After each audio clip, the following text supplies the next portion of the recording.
Good morning, students. Welcome back in our maths class. So today we are going to discuss our next topic. That is, I think, you will chapter 8 here. Wait, look at here. Our topic is general rules from geometry. Geometry में भी हम general rules को follow कर सकते हैं. कैसे follow करते हैं? देखो, रेक्टेंगल का पैरामीटर आप क्या बोलते हो? 2 multiplied by length plus breadth, यही बोलते हो ना. लेकिन कभी कभी आप कैसे इंडिकेट करते हो? 2 multiplied by l plus b, ये होता है ना. तो ये भी तुम्हारा एक एल्जेब्रिक सम है. अब एल की वैल्यू कुछ हो सकती है, बी की वैल्यू जो भी होगी उसको ऐड पुट करिए, इनके प्लेस पे ऐड करिए, आंसर मिलेगा. फिर 2 से मल्टीप्लाई कर दीजिए, हमारा टोटल आंसर मिल जाएगा. ठीक है.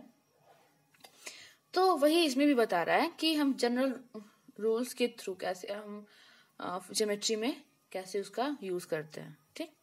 देखिए, पैरीमीटर ऑफ स्क्वायर. पैरीमीटर का स्क्वायर क्या होता है? स्क्वायर क्या, sorry, perimeter of a square. Square का पैरीमीटर क्या होता है? ठीक. इसकी बाउंड्रीज, हम इसी बाउंड्रीज को कवर करते हैं तो हमें स्क्वायर का पैरीमीटर पता चलता है. ठीक है. तो देखो यहाँ पे क्या किया गया है कि sum of all sides, all side को ऐड कर दीजिए. तो 1 2 3 4 5 6 7 8. ऐसे तो नहीं आ रहा है. आएगा कैसे? 1 2 3 4 5 6 7 8 9 10 11 एंड 12. तो टोटल कितने हैं? 12 यूनिट्स हैं. फिर पैरीमीटर ऑफ स्क्वायर बी, इसमें देखो किसमें कितना है? 1 2 3 4 5 6 7 8. क्योंकि हम साइड को ऐड करते हैं ना, तो सारे साइड को हम ऐड करेंगे तो यहाँ पे क्या मिल गया? हमें 8 यूनिट मिल गया. ठीक है. ऐसे ही जब हमें नहीं पता होता है तो हम क्या कर सकते हैं, उसको आप अलजेब्रिक सम के थ्रू दिखा सकते हो. ठीक. जैसे क्या हो रहा है यहाँ पे, देखो यहाँ पे भी क्या आया? 4 टाइम 3 आया, तो 4 मल्टीप्लाइड बाई 3. यहाँ पे क्या आया? यहाँ पे 4 टाइम क्या आ गया? 2 आया, तो 4 मल्टीप्लाइड बाई 2. तो अगर इस जनरल हमें बताना होगा तो 4 तो देखो कांस्टेंट है सब में. क्या चेंज हो रहा है? ये 3 2 यही चेंज हो रहा है ना. तो हम क्या करेंगे, इनके प्लेस पे हम कोई अलजेब्रिक कोई लेटर रख लेंगे. जैसे perimeter of square is equal to 4s. मतलब s की वैल्यू उस हिसाब से साइड के अकॉर्डिंग चेंज होती रहेगी. ठीक है. तो इस तरह हम इसको करेंगे. पेरीमीटर ऑफ रेक्टेंगल, देखो इसको भी उसने ऐसे किया है. 2l प्लस बी, मतलब इनका लेंथ ब्रेथ हमें नहीं पता है, तो लेंथ को मैंने मान लिया l, ब्रेथ को मैंने मान लिया b. तो जब इसको सॉल्व किया, इसका जो सोल्यूशन आया पेरीमीटर ऑफ रेक्टेंगल, वो क्या आया? 2l plus b. ठीक. स्क्वायर, एरिया ऑफ स्क्वायर क्या हो जाएगा? मैंने s लिया ना साइड को, तो s मल्टीप्लाइड बाई s, मतलब s स्क्वायर जो हो जाएगा एरिया ऑफ स्क्वायर हो जाएगा. एरिया ऑफ रेक्टेंगल क्या हो जाएगा? मैंने यहाँ पे l एंड b लिया था, तो ये क्या हो जाएंगे? l multiplied by b, area of rectangle हो जाएगा. ठीक. तो कुछ रूल्स यहाँ पे दिए गए हैं. रूल्स फ्रॉम अर्थमेटिक क्या है? Commutative of addition of 2 numbers. 2 numbers का जो कम्यूटेटिव एडिशन होता है वो क्या है? मतलब इसमें क्या होता है कि इन दोनों नंबर्स की अगर हम प्लेसेस, नंबर सेम होने चाहिए, बस प्लेसेस चेंज कर दें तो हमें आंसर हमेशा सेम मिलता है. जैसे यहाँ पे 3 + 5 करिए या 5 + 3 करिए, दोनों का आंसर क्या आ जाएगा? 8 ही आ जाएगा. ठीक. ऐसी commutative of multiplication, multiplication of a number कैसे करेंगे? 7 multiplied by 3 is equal to 21. तो 3 multiplied by 7 is equal to 21. तो 3 multiplied by 7 is equal to 7 multiplied by 3. मतलब डिजिट तो सेम होने चाहिए, सिर्फ प्लेसेस हम चेंज कर दें तो हमें हमारे आंसर में कभी भी हमारे आंसर में कोई भी डिफरेंस नहीं आता. ठीक. ये होता है कम्यूटेटिव ऑफ मल्टीप्लीकेशन का. एसोसिएटिव ऑफ एडिशन क्या होता है? मतलब इसमें होता है 3 नंबर्स लेते हैं, वो 3 नंबर्स सेम होते हैं, बस उसमें भी हम क्या करते हैं? प्लेस चेंज कर देते हैं. लाइक पहले हम b + c को ऐड करें और तब हम a को ऐड करें, या पहले हम a + b को ऐड करें और तब हम c को ऐड करें, हमारे आंसर में कोई भी चेंजेस नहीं आएंगे. एसोसिएटिव ऑफ मल्टीप्लीकेशन, मल्टीप्लीकेशन का क्या होता है? a एंड b को पहले ऐड करें, फिर c को ऐड करें, या मल्टीप्लाई करें, a एंड b की मल्टीप्लाई करें, फिर बाद में उस जो आंसर आएगा उसमें c की मल्टीप्लाई करें, या बी एंड सी की मल्टीप्लाई करें और जो आंसर आएगा उसमें ए की मल्टीप्लाई करें. हमें आंसर हमेशा सेम मिलेगा। ठीक, तो ये हमारा है एसोसिएटिव ऑफ मल्टीप्लिकेशन। फिफ्थ क्या कर रहा है, distributive property of multiplication. Distributive property मतलब बांटने का, मतलब देखो a multiplied by B plus C, तो a को हम b में भी बांट सकते हैं, a को हम c में भी बांट सकते हैं, तो क्या हो जाएगा a multiplied by b plus a multiplied by c। ठीक है, ये होता है डिस्ट्रीब्यूटिव प्रॉपर्टी। 6 क्या कह रहा है कि मल्टीप्लिकेटिव आइडेंटिटी, मतलब किसी भी नंबर में अगर हम 1 की मल्टीप्लाई करें तो हमें वही नंबर मिलेगा, तो इसको क्या बोलते हैं, मल्टीप्लिकेटिव आइडेंटिटी बोलते हैं। उसमें 1 जो होता है वही हमारा क्या होता है, मल्टीप्लिकेटिव आइडेंटिटी होता है। ठीक, तो 1 की मल्टीप्लाई अगर a में करिए या a की मल्टीप्लाई 1 में करिए तो हमें आंसर क्या मिलेगा, हमेशा a ही मिलेगा।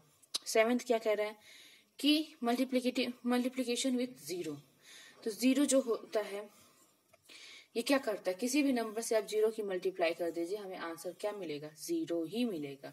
ठीक, तो यही सारी प्रॉपर्टीज यहाँ पे बताई गई हैं, इम्पोर्टेंट है, ये आगे चल के बहुत काम आती है। ठीक है, difference between variables and constant. Variables and constant में डिफरेंस क्या है, इस चीज को हमेशा याद रखिएगा कि वेरिएबल्स की जो वैल्यू होती है वो चेंज होती रहती है अकॉर्डिंग टू सिचुएशन। जो न्यूमेरिकल वैल्यू होती है वेरिएबल्स की वो चेंज होती रहती है, लेकिन कांस्टेंट की वैल्यू कभी भी चेंज नहीं होती है। मान लीजिए x प्लस 7 है।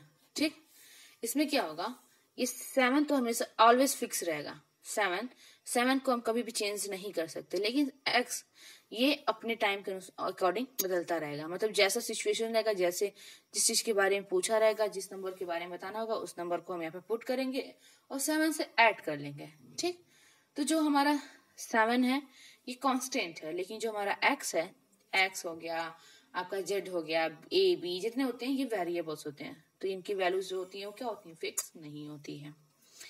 एल्जेब्रिक एक्सप्रेशंस कैसे बनाते हैं, वही एल्जेब्रिक एक्सप्रेशंस बनते हैं जितने हमारे पास 4 ऑपरेशंस है ना अर्थमेटिक के, बस उन्हीं सिंबल्स का यूज करके हम एल्जेब्रिक एक्सप्रेशन बनाते हैं। जैसे क्या हो जाएगा, प्लस माइनस मल्टीप्लाई डिवाइड, ये सब हमारे क्या हैं, ये सब हमारे अर्थमेटिक ऑपरेशंस हैं। ठीक है, इन्हीं सिंबल्स का यूज करके हम a b c जो भी होगा नंबर होंगे उन सबको लेके हम क्या करेंगे, अलजेब्रिक एक्सप्रेशन बताएंगे। ठीक, तो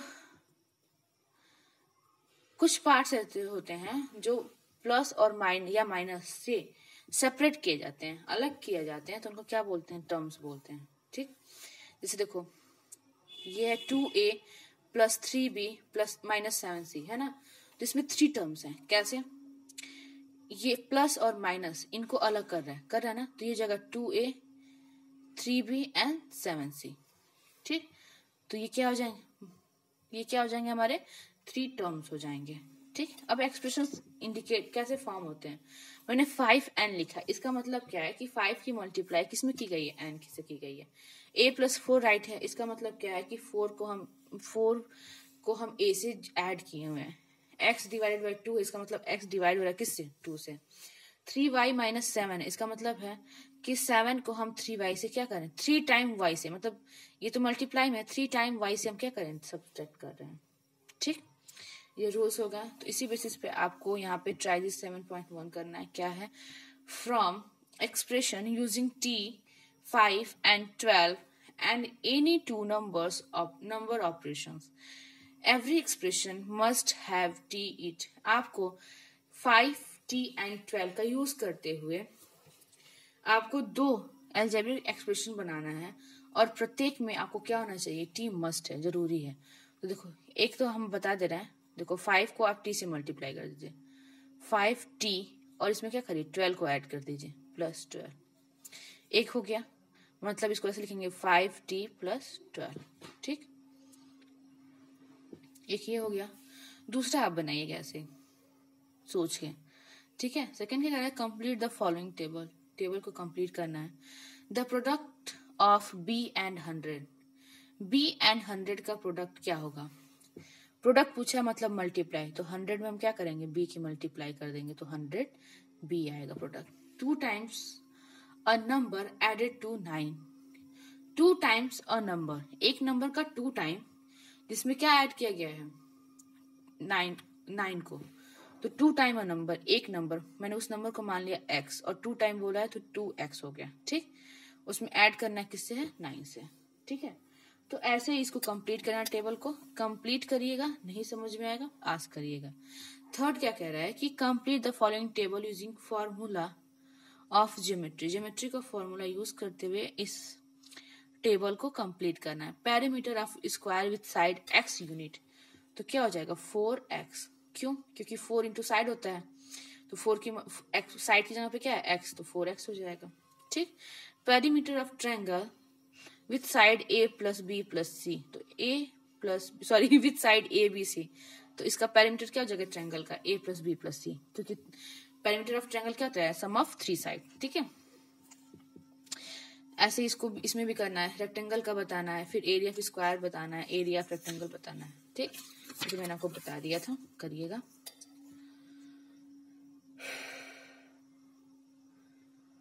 वही सब बताया जा रहा है यहाँ पे टॉपिक में।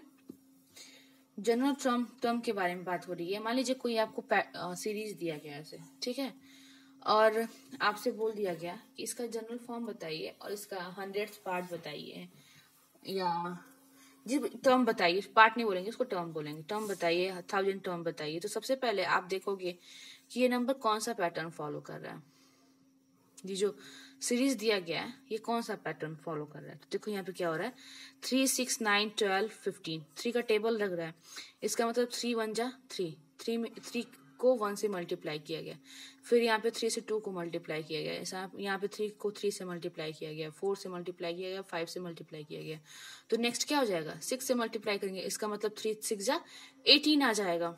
देखो तो 6 टर्म क्या है 18 आया, तो वैसे 3 की मल्टीप्लाई हम 100 से कर देंगे तो 300 हमें आंसर मिल जाएगा।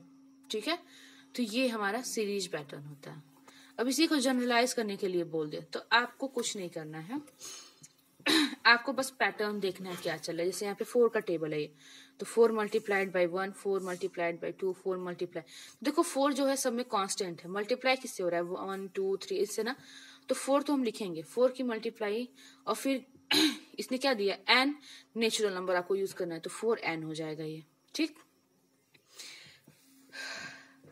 अब यहाँ पे 2n माइनस 1 क्या है, क्यों है, क्योंकि इसमें ये जो पैटर्न है इस पैटर्न में क्या हो रहा है 2 की मल्टीप्लाई हम किसी नंबर में कर रहे हैं, उससे -1 हमें मिल रहा है। देखो यहाँ पे 2 multiplied by 1 is equal to 2 और -1 किया तो 1 मिल गया, 2 मल्टीप्लाइड बाई 2 -1 3 मिल जाएगा। तो इस बेसिस पे इसको हम करेंगे। ठीक, चलिए तो ट्राई दिस काम करते हैं question. Let Kanika's present age be x year, Kanika का जो प्रेजेंट एज है वो क्या है x ईयर्स है। Complete the following table showing age of her relatives, ये टेबल आपको कंप्लीट करना है ये बताते हुए कि उसके एज से कैसे उसके रिलेटिव के एज मैच करते हैं, कनेक्ट करते हैं। ठीक है, जैसे क्या दिया गया है, फर्स्ट सिचुएशन क्या दिया गया है, her brother is 2 year younger, younger मतलब होता है छोटा, तो उसका भाई 2 साल उससे छोटा है, तो उसकी एज क्या है x है, और उसके भाई का एज क्या हो जाएगा, x से क्या करेंगे 2 माइनस कर देंगे, उसके भाई की एज मिल जाएगी ना, उसकी एज x थी तो x से मैंने 2 माइनस कर दिया तो उसके भाई की एज मिल गई। Her father's age exceed her age by 35, मतलब उसके जो फादर की एज है उसके फादर की एज उसकी एज से 35 ज्यादा है, तो ज्यादा है तो कनिका की एज क्या है x है, और कितने ज्यादा हैं वो 35, तो +35 कर देंगे ये हो जाएगा। ठीक, mother age is 3 year less than that of her father age, उसके मदर का जो एज है वो 3 ईयर कम है उसके फादर की एज से, तो यहाँ पे फादर का एज दिया क्या है -3 कर दीजिए, तो x + 32 आ जाएगा उसके मम्मी का एज। ठीक, her grandfather age is 8 time of her age, उसकी एज से उसके ग्रैंडफादर का एज कितना 8 टाइम है, 8 टाइम्स है ना, इसका मतलब क्या है 8x हो जाएगा, 8 की मल्टीप्लाई x में कर देंगे हमें आंसर मिल जाएगा। ठीक, इसके बाद हम क्या करेंगे, इसके बाद हम करेंगे perimeter of rectangle. Question number 2 जो ट्राइदिश का 7 का सेकेंड है, उसमें क्वेश्चन नंबर 2 क्या कह रहा है कि perimeter of a rectangle is found by using the formula P is equal to 2 multiplied by L plus W, where L and W are respectively length and breadth of the rectangle. Write the rules that express by this formula in words.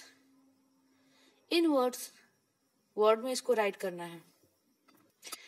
तो ये क्या हो जाएगा, ये twice है, देखो 2 time है ना, तो आप ऐसे भी लिख सकते हो कि perimeter of rectangle is 2 time of its length plus नहीं, perimeter of rectangle is 2 time of addition of its length and breadth. ठीक है, इस तरह आप इसको वर्ड में राइट कर सकते हो।